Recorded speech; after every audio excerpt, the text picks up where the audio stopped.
want you to think about the times that you've been down and out. And it's been the beautiful people, the community around you that holds you together. There's a Hebrew word called tikkun olam, and it means we are here to repair the world. It sounds like a really huge job. But you know, we can do it one person at a time. So when we talk about the power of community, there's many different layers to that.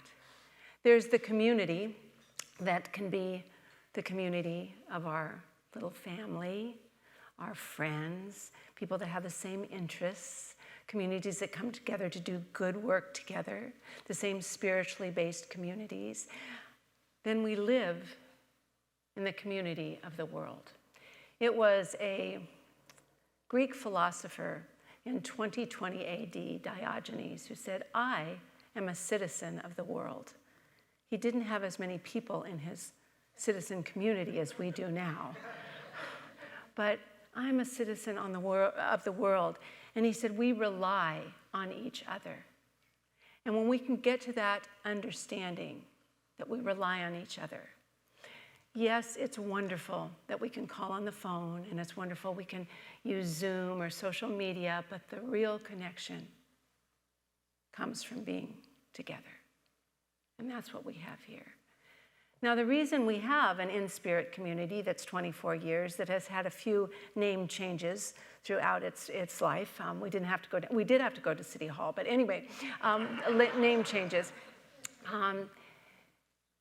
When we lost our daughter, I could no longer teach anymore. It just was too hard. So Spirit came to me and reminded me how much Tara loved angels. And so without any business acumen at all, didn't know anything. I don't even really like to shop, but we opened an angel store, and it was filled with these good feeling angels. And I know that people had given us gifts when she passed, and the angels felt so good to know there's something more going on than the pain you're suffering with at the time. There's something for good right there, available. And so we opened the store, and it ended up, being a big deal. And we realized how much people needed to know something more. We went from a little tiny 300-foot space to a 600-foot space to a bigger store. But what happened at the time, I was going through ministerial training and just on my path of growth, because we're here to grow and evolve, of course. And people came in with a lot of pain. And so I started little classes at the center. And so many people there and so hungry to know how to make sense of suffering. You know, this life we live, we're all in God's classroom. We're all learners. And we learn as human beings through suffering and through love. And it's when we can make sense of both that we can really be wholehearted and grow. So that's why I said, Kirk, we've got to do something else. We can't just have a store and speak some words to people. And we have to share what saved us. And it was the community at this center we went to that came together for us. And we needed to provide that. So that's why we're here. We're all angels with just one wing, and we need each other to fly. And so we're here because of an angel and because of the teachings that Marianne said so beautifully, the principles that we stand on, that we're in this together. And so we start repairing the world one person at a time. And we learn together. You know, it was Martin Luther King. I think of all these people on the wall here had communities that they had to, go through suffering and love and bring it together. But Martin Luther King created, I think he established first the beloved community. But it was bigger than just community. His beloved community has its roots in the interrelatedness of all life and all living things. We are all part of this thing called life. We're all connected. Hildegard of Bingen, a 12th century Christian, German Christian Benedictine abbess, musician, poet, and mystic, said, "God has arranged all things in the world in consideration of everything else." Think about that. God has arranged all things in the universe in consideration of everything else. We don't always live that way, but we're on a journey, so it's okay. But in Martin Luther King's beloved community, he said it has to be all inclusive. It can't just be for our good. It has to be for the good of all. And we have to recognize and embrace diversity. We need diversity to be whole. Every community. Can you imagine being in a community where everyone was exactly alike? It'd be really boring. I mean, who would rub on you? Who would get you to grow? You know, you wouldn't have much to grow on if everybody just was all the same. But we need that. So he established this beloved community. And Mary Vavrick, right there, I thought of you yesterday. Mary loves the mountains, and she loves the trees, and she loves to ski. And the aspen trees have a lot to teach us about connectedness. They're beautiful. They grow in groves. They're shelter for lots of animals and provide food. And they're beautiful to look at. But there's more than that. The individual aspen tree above ground grows as an individual, all a little bit unique. Each tree is a little unique. But underground, they have an interconnectedness of roots. And what happens in the aspen grove is when an aspen tree dies, the grove moves together and brings all the nutrients to the infected area so it can prepare the soil for new growth. Just like in our bodies, the immune cells come together to the infection to make things better and to heal. And we could learn from the aspen trees about the sensitivity and the compassion and how even when it seems like all else fails, when we're connected to our faith greater than our fear, which I will mention in a minute, but our faith greater than our fear, we can grow into something greater. And that's what community does. It brings our faith together. And you know, when we come together and celebrate joy, when joy is shared, oh, it's multiplied. It's multiplied. The happiness, you can just feel it when people come in and see this. But when grief is shared, it's diminished. It's not as big. It's not as overwhelming. And that's for community. So my dear, he's not my boyfriend, but he's close to my boyfriend. He's 14th century Sufi mystic Hafez. Rumi's my boyfriend, but Hafez is a good one. Hafez says, yes, you are in the right place. You're in God's classroom. And he says, now the only thing left for us to do, my dear, the only thing left for us to do is to stop throwing spitballs for a while. Does that just tell the truth or what? You know, stop it. Just stop dishing out the stuff. I mean, we got to start getting together. And the power of community means the power of balance and restoring harmony to life. Now, if we think about it, I read a story called Two Tribes, and it talks about the two tribes. When the first humans came together, the first group came upon ones that were different, and they said, "You're different, go away." They were filled with fear. The other tribe came up and said, "Oh, you're different. Come and tell me what I don't know." Because so often we're afraid of things we don't understand, things we don't know. That's why getting together in groups and the going deeper is so wonderful. We tell stories, we share more of ourselves, we learn more about each other and more about life. You know, the go-away tribe isn't a bad tribe. It's just filled with more fear. And it has the understanding and the belief in human nature that it's self-centered, untrustworthy, and needs to control. The Come to Me tribe has a different belief. It believes that people are trustworthy and kind and good. The caveat here is that we're all born with each tribe in us. We aren't born in one tribe. I'm the come here, I'm the good tribe, and you're the go away tribe.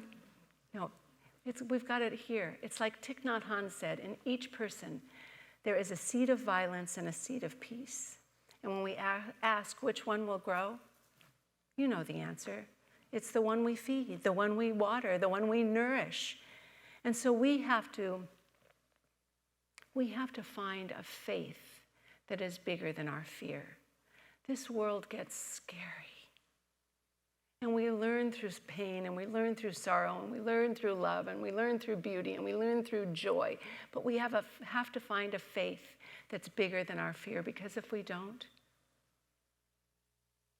our hearts are going to harden. And that's where problems happen. I always turn the news on Sunday mornings just to see what happens so I don't miss something that we need to know.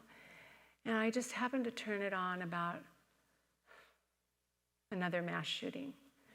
And I was just ready to turn it off when the commentator said there have been 199 mass shootings in our country since January. That's more than we have had days. We have to start repairing the world. But I look at hurt people, loving people, heal people. We have to start the healing process in the world right now. We have to start making things better. So if we're going to repair people, we have to start with ourselves. If we want to be one of the people that's feeding the, come here, tell me, teach me what I don't know, then we have to feel, again, what's going on inside of us. And again, I read this little story that I think tells so well about repairing ourselves. We have to each know that we are unique and diverse. And we're great and wonderful, and we each have a gift to give, but we're all different. So when we're in that mode of comparison, comparing ourselves to others, oh, I'm not doing as much. Mother Teresa said, not everyone can do great things. In fact, most people aren't here to do great things. We're here to do small things with great love. And that's great. That's great. So here's a story about a man who walks up to an oak tree that's at the entrance of a beautiful garden. But the oak tree looks so sad, and he said, "Oak tree, why are you so sad?" And here's what the oak tree said: "I'm unhappy, and I want to die. I have no reason to live here anymore, because I'm old and twisty, and I'm not tall and magnificent like the pine tree." And the pine tree says, "Well, I'm sad and unhappy too. I'm sad and unhappy because I don't make the beautiful fruit that the grapevine does." And the grapevine goes, "Oh, well, wait a second. I'm sad and unhappy too, because the fruit I grow isn't great and large and bountiful like the nectarines. And the nectarine tree said, "I'm sad too, because I don't hold the wisdom," you know where it's going, and the beauty and the magnificence of the oak tree. So the man was totally confused. So he goes up to the little violet there, who looks happier than any of these magnificent plants in the garden. And he said, "Little violet, why are you so happy?" And the violet said, "Well, I have to be happy with who I am, because if I was meant to be any different, another seed would have been planted here.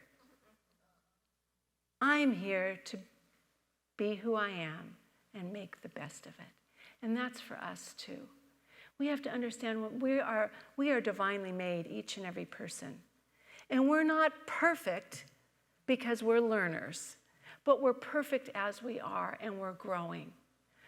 You know, when we talk about the power of community, and the power of community, the beloved community, the word there is love.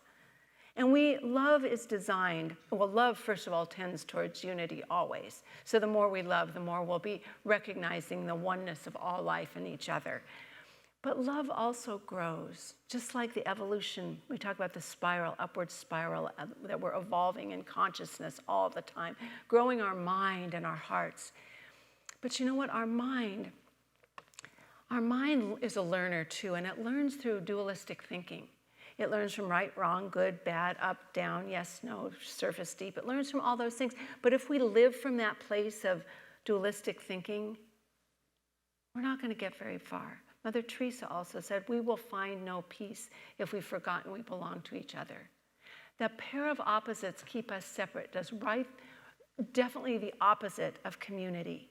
It can bring us loneliness. It can bring us blame, shame, guilt, greed, all of that. So we need to go to the heart center because the heart can hold it all. It doesn't have to separate things, but it can hold it all. When we open to that, we can start growing, and not only will we repair ourselves, but we can repair things around us too. So this being our birthday, I want to share something I've shared a lot of times because I think this talks so beautifully about community. This was something shared by the Hopi elders, and I'm sure you've heard it before, but you can't hear it too much. It was shared on June 8th, 2000. And it was in Arizona, and it's the Hopi Elder's prophecy. And the Hopi Elder says, where are you living? What are you doing? What are your relationships? Are you in right relation to yourself and the world? Where is your water? Know your garden. It's time to speak your truth. Create your community. And be good to each other. Do not look outside yourself for your leader. Then he clasped his hands together, smiled, and said, this could be a really good time. Right now, right here, it could be the best time. There is a river flowing very fast, and it is so great and swift that there will be those that are too afraid. They will try to hold on to the shore, and they will feel they are being torn apart, and they will suffer greatly. Know the river has its destination. It knows where it's going. The elders say we must let go of the shore and push off into the middle of the river and keep our eyes open and our heads above water. And I say, see who is there with you. See who's there with you. And celebrate, have a party together like we're doing today. Because at this time in history, we can not take anything personally, least of all ourselves. For the moment that we do, our spiritual growth and journey come to a halt. Now this last paragraph, this is all I was really going to read, but I love the rest of it, so I just gave myself that pleasure. The time of the lone wolf is over. You know, there's fierce independence. That time is over. Gather yourselves. Banish the word struggle from your attitude and vocabulary. All that we do now must be done in a sacred manner and with celebration. We are the ones we've been waiting for. We have the tools to make things better, to repair the world. I talked about intention. Well, I'll just briefly say this. My intention for InSpirit going forward is to leave a legacy for our children. I believe this teaching has the tools that can help children learn how to handle the world. Kids inherit